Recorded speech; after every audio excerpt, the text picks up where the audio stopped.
Hello everyone, आज हम कर रहे हैं प्रिंसिपल्स ऑफ लैंग्वेज टीचिंग, जो कि बहुत इंपॉर्टेंट टॉपिक है।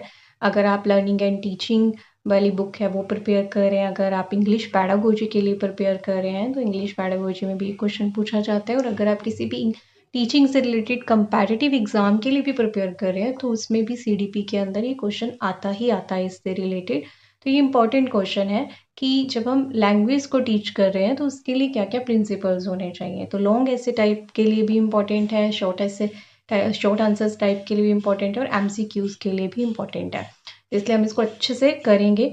तो बहुत इजी सा है वैसे। तो सबसे पहले आप इंट्रोडक्शन में लिख सकते हैं कि लैंग्वेज टीचिंग जो है वो guided by certain important principles, ठीक है, ताकि आप लर्निंग को इफेक्टिव बना सको, मीनिंगफुल बना सको, इंटरेस्टिंग बना सको। और जो ये प्रिंसिपल्स है एवं ही नहीं है, ये प्रिंसिपल साइकोलॉजी, ठीक है, लिंग्विस्टिक्स और क्लासरूम एक्सपीरियंस के ऊपर बेस्ड है।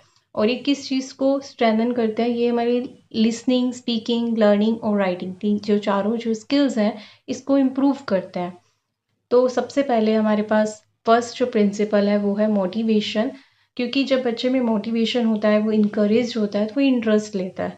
बिना मोटिवेशन के अगर हम उसे डिस्करेज कर रहे हैं, ठीक है, तो उसके लिए उतनी ही लैंग्वेज को लर्न करना डिफ़िकल्ट हो जाता है। तो मोटिवेशन जो है एक प्रिंसिपल है कि इसके लिए टीचर क्या करेगी, बच्चे को इनकरेज करेगी with the help of classroom environment ऐसा बनाए, एटमोसफेयर ऐसा बनाए, उन्हें ऐसी स्टोरीज सुनाई जाए मोटिवेशनल, या गेम्स या कन्वर्सेशन या एक्टिविटीज़ के थ्रू, ताकि बच्चे के अंदर वो एक इंटरेस्ट आए और जिसकी वजह से वो हमेशा मोटिवेट रहेगा उस लैंग्वेज को सीखने के लिए।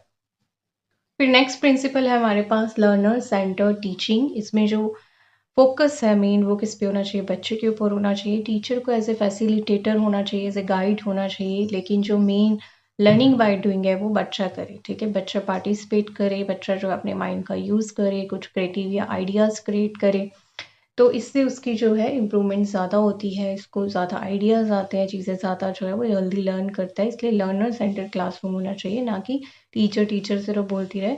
तो टीचर को एज अ फैसिलिटेटर होना चाहिए। फिर नेक्स्ट प्रिंसिपल है हमारे पास कम्युनिकेशन स्किल्स के बारे में, कि बच्चे को चांस देना चाहिए अपने आप को एक्सप्रेस करने का, बोलने का। रियल लाइफ सिचुएशन आप देख सकते हो, जैसे कि हम इंग्लिश क्लासरूम्स में देखते ही हैं, सबने अटेंड की होती है, तो कुछ ना कुछ टॉपिक दे देते हैं रियल लाइफ सिचुएशन पे और उसके ऊपर आपको कन्वर्सेशन करनी होती है। तो ये एक बहुत बेस्ट मेथड रहता है, इससे बच्चा जो ऑटोमेटिक ग्रामर सीखता है। तो इंस्टेड ऑफ रोट मेमोराइजेशन कि बच्चे को ग्रामर के रूल सिखाए जाएं, उससे बेटर है कि आप कोई टॉपिक दो, बच्चा मिस्टेक करता है और अपने आप सीखता है। फिर principle of practice and drill is also very very important.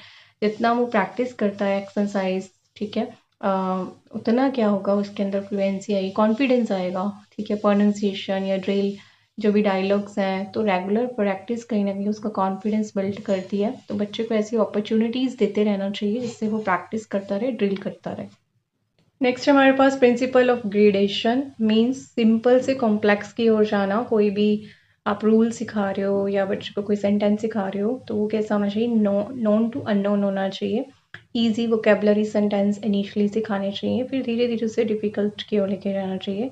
तो प्रॉपर ये सीक्वेंस को फॉलो करेंगे तो बच्चा क्या होगा, कंफ्यूज नहीं होगा, उसके लिए ईजी होगा लैंग्वेज को लर्न करना। प्रिंसिपल ऑफ कोरिलेशन मीन्स कि आप सिर्फ ऐसे नहीं कि एक बारी में एक स्किल है, आप सारी स्किल्स को टुगेदर लेंगे तो ज़्यादा अच्छा होगा, जिसमें लिसनिंग भी है, डिस्कस भी कर रहे हैं, रीडिंग भी कर रहे हैं, बच्चा राइट भी कर रहा है, ठीक है। कोई भी एक्टिविटी ले सकते हैं जिसमें जो है, मान लो कि उनको स्क्रिप्ट भी लिखनी है, फिर डायलॉग्स भी बोलने हैं, उसको रीड भी करना है, राइट भी करना है, और आपस में उसको डिस्कस भी करना है। फिर है प्रिंसिपल ऑफ री इन्फोर्समेंट। इसमें सेम ही है कि बच्चा जो है उसको अगर हम रेगुलर प्रैक्टिस कराते हैं तो उसके अंदर ऑटोमेटिकली क्या रहती है, मोटिवेशन रहती है, परमानेंट लर्निंग हो जाती है। मतलब जो भी वो हम चाहते हैं कि भूले नहीं वो सेंटेंस को या वोकेबलरी को, इसके लिए बहुत ज़रूरी है रिपीट करना, बार बार जो है चीज़ों को रिपीट कराया जाए, जो चीज़ हो चुकी है उसको फिर से इंक्लूड किया जाए, जिससे बच्चा भूलता नहीं है, जिससे उसके परमानेंट जो है वो सेट रहता है, और जितना वो उसको लगता है कि वो चीज़ उसको याद हो रही है उतने उसके अंदर ज़्यादा इंकरेजमेंट आती है। तो रेगुलर रिवीजन और री बहुत ही इंपॉर्टेंट है। पास principle of accuracy and fluency. वैसे तो हम इसमें इनिशियली इन सब चीज़ों को काउंट नहीं करते कि बच्चे को एक्यूरेटली बोलना है, ठीक है, लेकिन फ्लुएंसी पे फोकस किया जाता है, लेकिन एक्यूरेसी भी कहीं ना कहीं नेसेसरी तो होती है। तो इसमें क्या है कि टीचर उनको एज अ फैसिलिटेटर गाइड करती है, तो बीच बीच में उनको करेक्ट करती है। तो लेकिन अच्छा यस, अब इनिशियली उनको करेक्ट होने पर या एक्यूरेट होने पर इतना फोकस नहीं किया जाता, बट यस इसको आप इग्नोर भी नहीं कर सकते। धीरे धीरे उनको इसके लिए गाइड करके उनकी एक्यूरेसी पर भी उतना ही फोकस किया जाना चाहिए जितना हम उनकी फ्लुएंसी पे करते हैं। तो दोनों चीज़ें कहीं ना कहीं इंपॉर्टेंट तो है। तो इसके लिए ये इंपॉर्टेंट है कि टीचर जो है करेक्ट ग्रामर रूल्स उनके चेक करें, ठीक है, गुड मतलब एक बार उनको बोलने दें, उसके बीच में इंटरप्ट करना ज़रूरी नहीं है, लेकिन बातों ही बातों में उनको एक राइट चीज़ क्या है या उसको कैसे और अच्छे ढंग से बोला जा सकता, तो उसको उसको गाइड कर दें।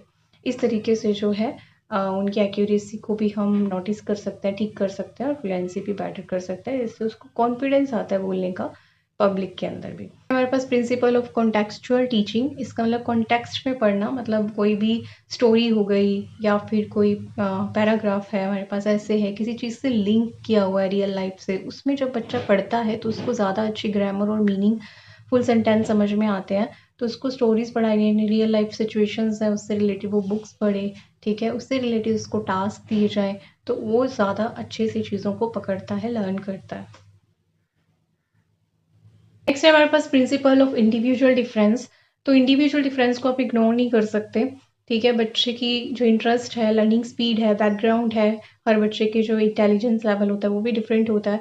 तो वो सारी चीज़ों को काउंट करके, उनके इंटरेस्ट को काउंट करके आप जो है उसको डिफरेंट मैथड्स और एक्टिविटीज़ है, ऐसे नहीं कि सारे बच्चों को हमने सेम ही एक्टिविटी दी, सारे बच्चों पे हम सेम ही मैथड अप्लाई कर रहे हैं।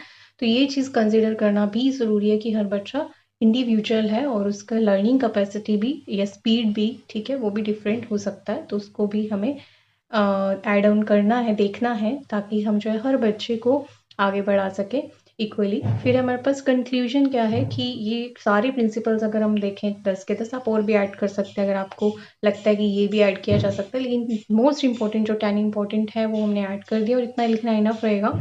तो हम देख सकते हैं कि सारे प्रिंसिपल कितने इफेक्टिव है, कितने यूजफुल हैं एक लैंग्वेज क्लासरूम के अंदर, उसे इफेक्टिव बनाने के लिए, इन्वायरमेंट को पॉजिटिव बनाने के लिए और कम्युनिकेशन जो स्किल्स है उसको इफेक्टिव बनाने के लिए। तो इससे जो है बच्चे का कॉन्फिडेंस, क्रिएटिविटी दोनों जो है बिल्डअप होंगे अगर हम ये सारे प्रिंसिपल जो है एक लैंग्वेज टीचिंग क्लासरूम के अंदर लेकर चलते हैं। तो होप सो आपके लिए ये बेनिफिशियल रहे टॉपिक, इतना लिखना इनफ रहेगा। अगर आपको अच्छा लगे तो like, share and subscribe the channel. Thank you so much for watching. Stay blessed, stay happy.